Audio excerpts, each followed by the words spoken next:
Hey guys, how's it going? This is Dylan Ray again, and welcome back to my channel. So I'm pretty excited today because I'm going to be talking about research and development, and I'm basically going to give you some recommendations as far as like how you should be involving, your team into research and development, or yourself into research and development. And also if you're an entrepreneur and you have a small team, how can you actually tackle that? Or even if you want to do this for side projects, how can you include research and development into your own project? So if you have a team and you don't know where to start, I would start by looking at what is your company doing, what do you want to do long term, and what are some of those technologies that you need to focus on right now that you haven't focused because you don't have the time, or you might think you don't have the resources. So what I normally recommend you do is do this once a month. So if you're starting out, if you have, obviously, if you have a big company and you have a good budget, then you probably want to create a research and development team that is actually doing this on a consistent basis. But if you have a smaller company, then and you want to include this in your workflow, I would recommend you do this at least once a month. This is what the other companies that I work for actually did. They had what they call a research and development day or an innovation day, and in that day you could basically pair up with other teams and you could come up with ideas of things that the company wasn't doing, or you thought it was going to be a change for the company.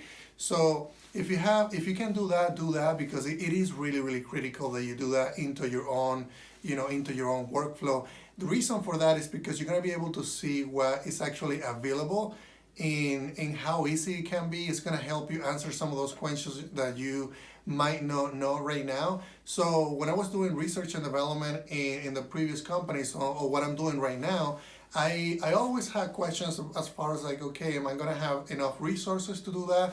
Is it going to be easy? How am I going to incorporate those technologies into my existing workflow? So doing research and development on technologies that you're currently not trying, or even projects that you want to do, but you don't know how your team is going to actually work with those projects, how efficient you're going to be. Do research and development, because that one day that you expand, or that you have your team working on that, it's gonna answer a lot of those questions that you may have right now.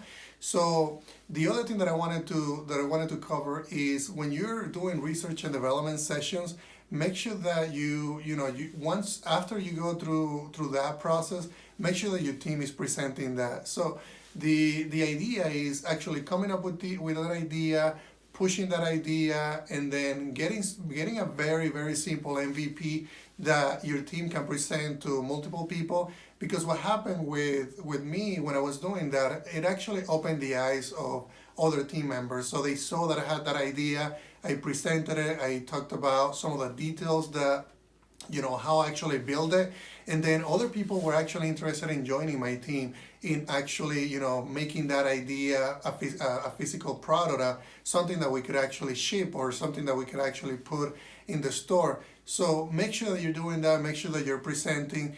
And then if you're like me, I'm a solo indie game developer. So how do you do research and development? If you're a solo developer, or you may have a very, very small team, and you want to be working on your indie game that you're going to be shipping out, or your app that you're going to be shipping out soon, but at the same time be doing research and development. So for me, I try to not spend more than one day on research and development. We're all doing technology, so you're reading about technology, so you know what's out there. But one thing is to actually read about it and then know about it, then actually do the practicing part of it, where you actually are creating something with that technology. So that's the thing that I think differentiates me with many other people. And I'm sure you might be doing the same thing, or a lot of people might be doing the same thing. But the thing that I try to do as much as I can is that if something comes out, something maybe the Magic League came out, and I want to be experimenting with that technology, or augmented reality came out, ARKit, Buforia. How do those technologies work? We know about it, we're reading about it. But one thing is to read about it, and the other thing is to actually try it.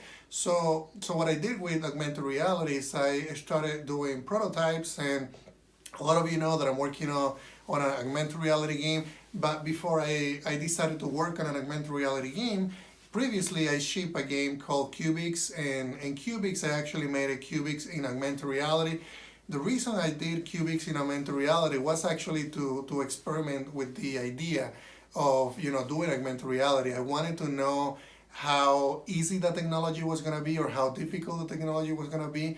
I wanted to know, I wanted to know my branch strategy, if I'm going to be, creating a new branch for source control for the augmented reality piece, or could I incorporate it into the same, source code, and then have maybe compiler flags that determine, the environment and the capabilities. So I was able to answer a lot of those questions by going through that process. The other thing is, once you push something in augmented reality to your phone, if you haven't never done it before, it might be, you might not know how it works. So actually going through that process of building something in augmented reality, pushing that to my device, it gave me ideas and answers on how long that process was gonna taking. Not only how long the process was gonna taking, I was able to find out, okay, so if I want to create an application in augmented reality, how do I actually debug this thing? How do I test it? Can I connect to the game engine while I'm using the augmented reality? How does that actually work? So I was able to answer a lot of those questions by going through that process. So the same thing with Magic Leap. A lot of people are talking about Magic Leap in augmented reality. So I had a lot of questions about how much is the development kit, how easy it was gonna be to develop with Unity, which is the game engine that I'm using, and then the other thing, what kind of ideas am I gonna be implementing? Do I have few ideas that I can implement that I know that are gonna be a good test run for the Magic Leap? Is it worth my time trying it out? And I would say yes. Make sure that you're trying those technologies as quick as you can, and involve that into your process, because doing research and development is one of those things that I think will separate your company, will separate you from anybody else, because you're looking at bleeding edge technology. Or even if it's not bleeding edge technology, you're looking at things in a different way, in a different spectrum.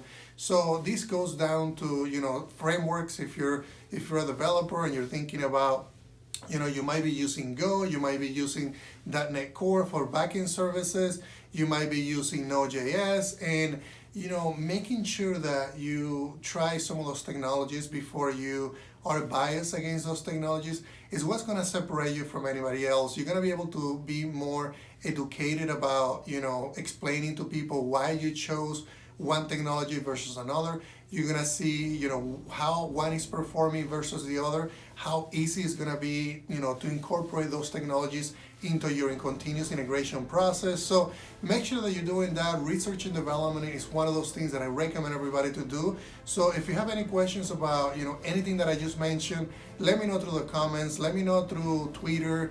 Make sure that you share these and subscribe to this channel. Thank you guys.